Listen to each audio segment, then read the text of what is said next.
Fantastic. Okay. I am TJ with PixarPost.com, and I am, of course, always excited to talk to you guys.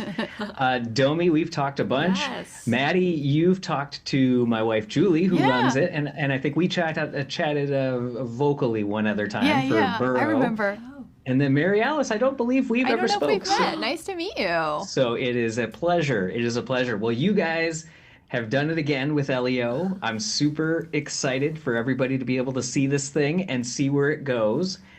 I have to. So we've been able to watch the whole film. So we screened it ahead of time. So the first thing that works out so well with this movie is how it all wraps up so perfectly with Carl Sagan. Oh, yeah.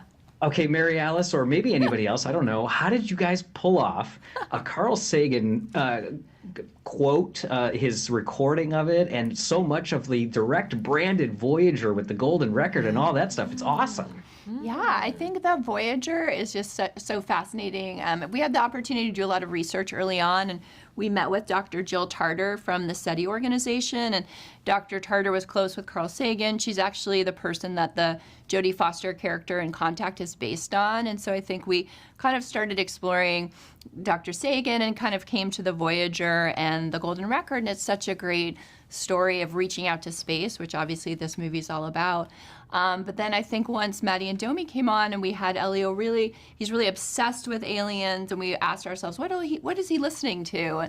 And the idea of different podcasts came up, and we found this great interview from Dr. Sagan. And Maddie and I had the opportunity to meet with Ann Druyan, who was married to Carl Sagan, and she's actually the creative director of the Golden Record.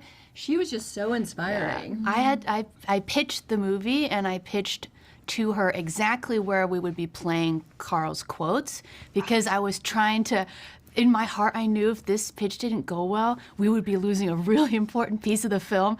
I did pitch my little heart out, and thankfully it went well, because I think she could see how his quotes of "Are we alone?" the way Elio would answer at the beginning of the film and the way he answers it at the end, truly is it's the emotional landing of the whole thing. So thank goodness she enjoyed the pitch.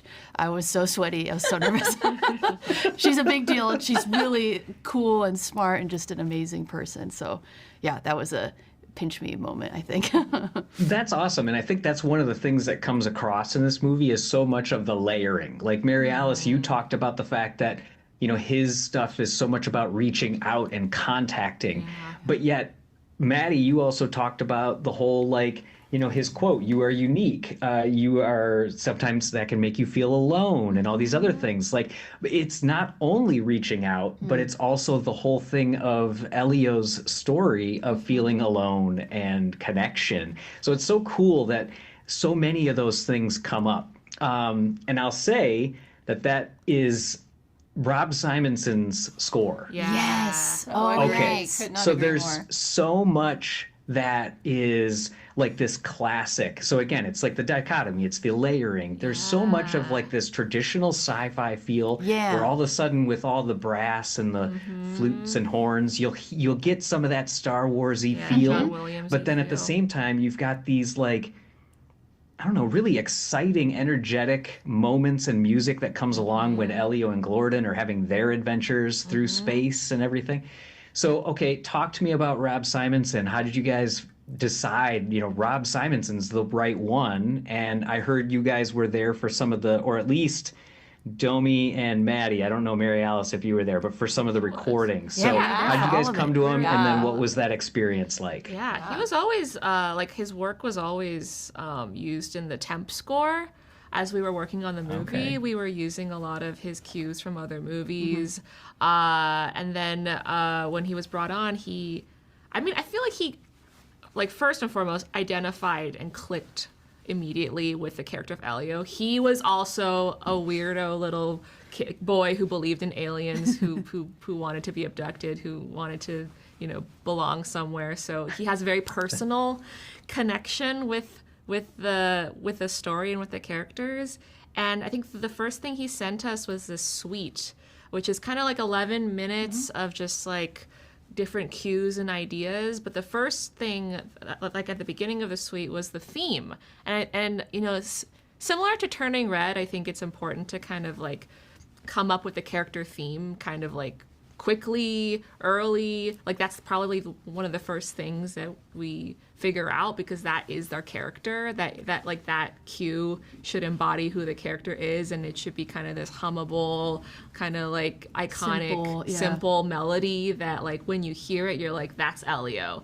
And he came up with this like amazing little melody that he like treated it in some way that sounded like kind of lo-fi. It sounded like a lonely little signal pinging out into space. Yeah. And we're like, that's Elio. Like that sounds so much like him. And from there, we kind of like built the rest of the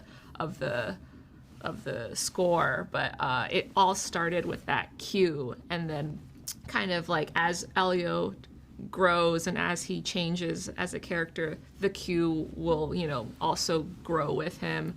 And then by the end of the movie, I mean, the instructions we gave him were just like, just go for it, dude. Make us feel like we are connecting with the universe. And he was like, okay. Okay, here I go. He was so happy. And it was the last thing he showed us, because he was working on it like for the longest period of time. He kept being like, not yet, not yet, not yet, not yet. Yeah. And then when he played it, like when the orchestra played it for the first time on the sound stage at Sony, like we cried. I was so embarrassed. I sweaty cried in front of everybody. No, it was. How could you not? Yeah. It was incredible.